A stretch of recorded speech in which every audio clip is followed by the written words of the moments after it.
Yo, what is going on, everybody? Carnage back here again, and today I'm back with my new comic book day pickups. This is everything new that came out today, January 24th, 2024. And I did get a pretty decent stack of stuff this week, well, not of new stuff, but I did also go to a thrift store and pick up some other comics, which I think, will definitely help build up runs I'm trying to complete, slash, other things I want to, get into.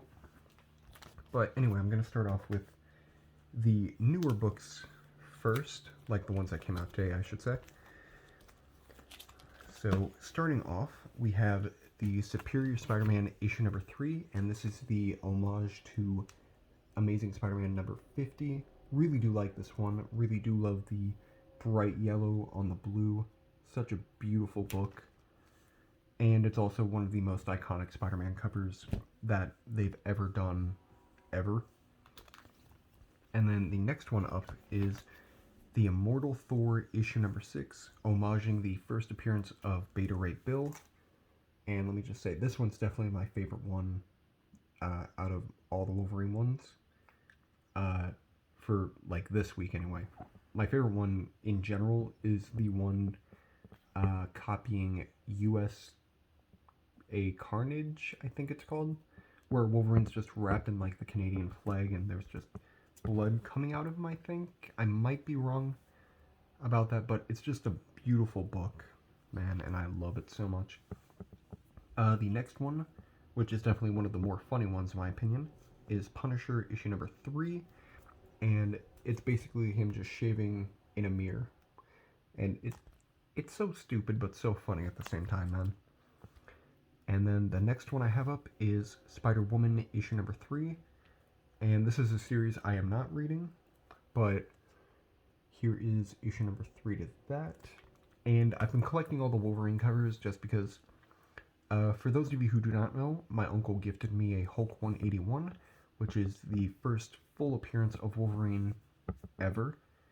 And, like, since then I've just been kind of on a little bit of a Wolverine binge.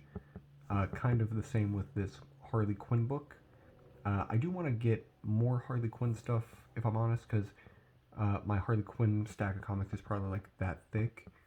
And, like, I know there's, like, I do want to get the first Harley Quinn in, like, mainstream, where it's, like, that very iconic cover where, she's kind of like this, Joker's just, holding her like that, like they were caught mid-dance.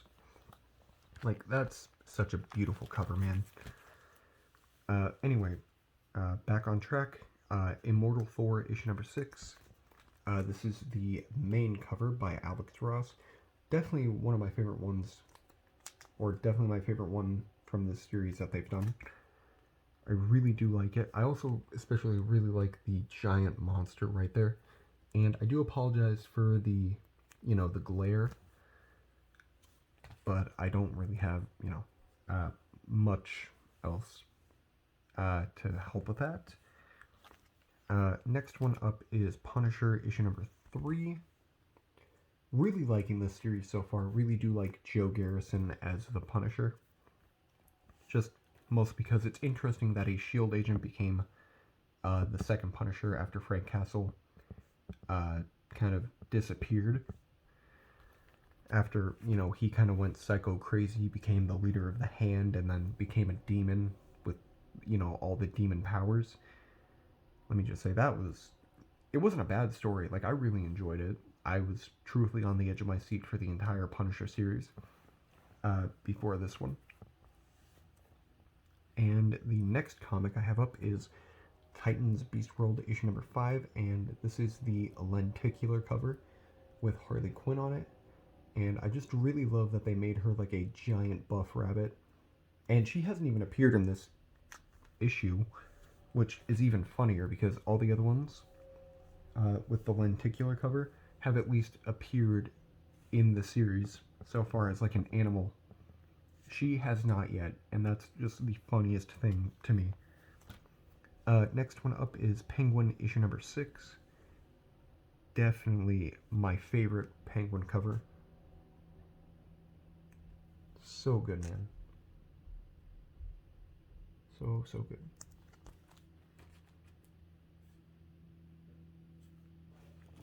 And then the next one I have up is Miguel O'Hara, Spider-Man 2099. This is the first appearance of Terror Inc. 2099.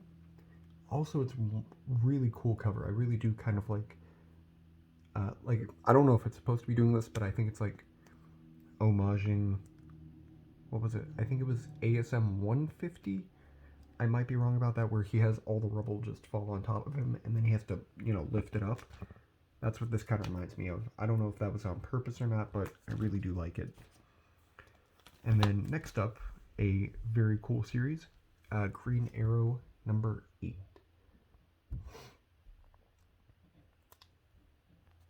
Sorry about that pause, guys.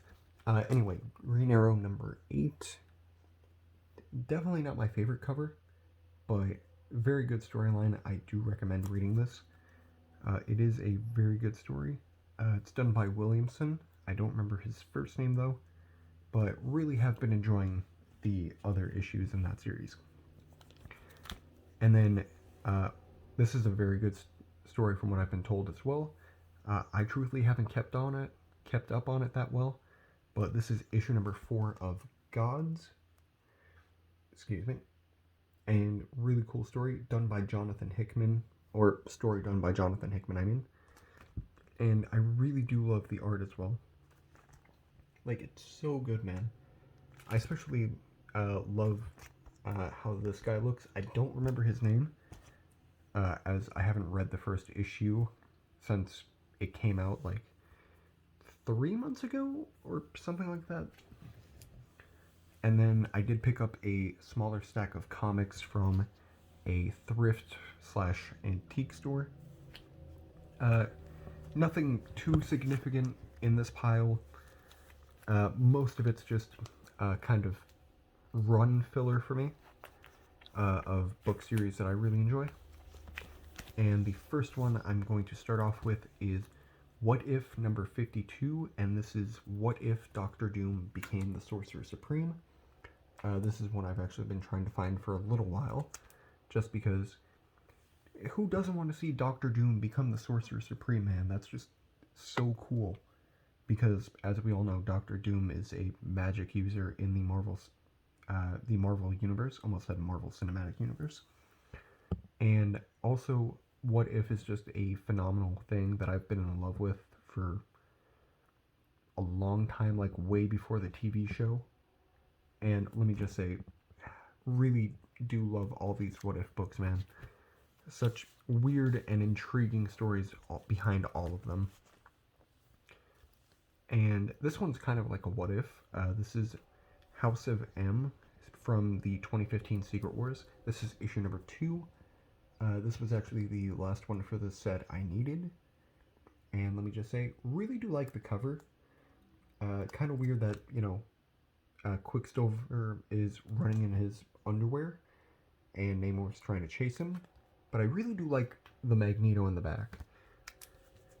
So I will be reading that just because I do have issues 2, 3, and 4 left to read of that series. And then next one up is Blackest Night Green Lantern Corps issue number 43 from February 2010. I believe this is the first time Guy Gardner becomes a Red Lantern. I might be wrong about that, but let me just say, I just love the idea of, Guy Gardner as a Red Lantern. Like, it's so cool, man. And let me just say, I know they had a small little run of this series. I was tempted to get all of it, but I just mostly went with the coolest cover that they had from that little series. And then this next one is actually from the previous Fantastic Four series, which I didn't start reading until like issue 36, I want to say, and it only went for like another 10 to 15 issues after that. But this is issue number 32. This is part 1 to the Bride of Doom storyline. And apparently, just from what I read on the internet, Johnny Storm kind of cheats on Doctor Doom's wife. And yeah, Doctor Doom then, uh, what's it called? Curses Johnny with not being able to turn off his fire, which not good. Like even going into outer space, he could not, turn it off. And let me just say that was such an interesting, storyline that proves Doctor Doom is not a forgiving person, and he will hold a grudge and basically ruin your life because of it. And then these next two books up are actually from a series I cannot find anywhere from the first, series, like volume one, and that is The Exiles. So I found issue number two, which, let me just say, very happy I found issue number two, because this is the second teen appearance of The Exiles, which I am very, very happy about. And then I also found issue number four, very, very homaged cover of, like, I think it was like the Dark Phoenix saga. I might be wrong about that, where Cyclops and Jean Grey are on an alien world, just basically doing this exact same thing. But I don't remember his name though. I know that's Blink, but I can't remember his name. I know his power is he can take like 5 different powers from the 5 superpowered beings around him, but I don't remember his name at the moment. And then this is one I didn't even know they truthfully made. This is issue number 02, Red Hood and the Outlaws, from the New 52. I think they did this with all the New 52 books, but let me just say, really happy about this. I do have issues 1 through 13, and then a couple other miscellaneous ones just spread throughout there for like the later issues. But let me just say, really, really happy to have this, because I did not know it existed, and it may have taken me like, legitimately, like I spent like about 2.5 hours digging through like a full table of short boxes and long boxes, and I only pulled out like what is that, like 6? I pulled out 7 books from all of those, and let me just say, took me way too long to do it, but very happy with what I got. And then I did get a very big kind of key book. It's a low grade, but I paid a phenomenal price for it. And this is actually one of my favorite cartoon villains of all time. Well, he originally appeared in the comic book, and then he got put into the 2005 Teen Titans TV show. Most of you probably already know who that is, but I got the Teen Titans issue number 2, or New Teen Titans issue number 2, which is the first appearance of our boy Deathstroke. I do apologize for that. My roommate's kind of a little loud. But yeah, picked this up. Paid $50 for it, which I thought was phenomenal for that. I mean, it is a 6.0, so it's definitely not the highest graded copy. But I mean, truthfully, like from what it looks like, it just needs to be, cleaned and, pressed. Just because the main thing I'm really seeing is just like right back there, and also the back is really dirty, like especially closer to the bottom. But yeah, I'm not really seeing much else wrong with it other than like, a couple like mild spine ticks. But I mean, still a beautiful looking book though. But that is everything I have for you guys today, so I just want to say thank you for watching. If you did like this video, leave a like, comment, subscribe, and yeah, hope you guys enjoyed the video, and I will catch you guys in the next video. So thank you for watching, and have a good week. Peace.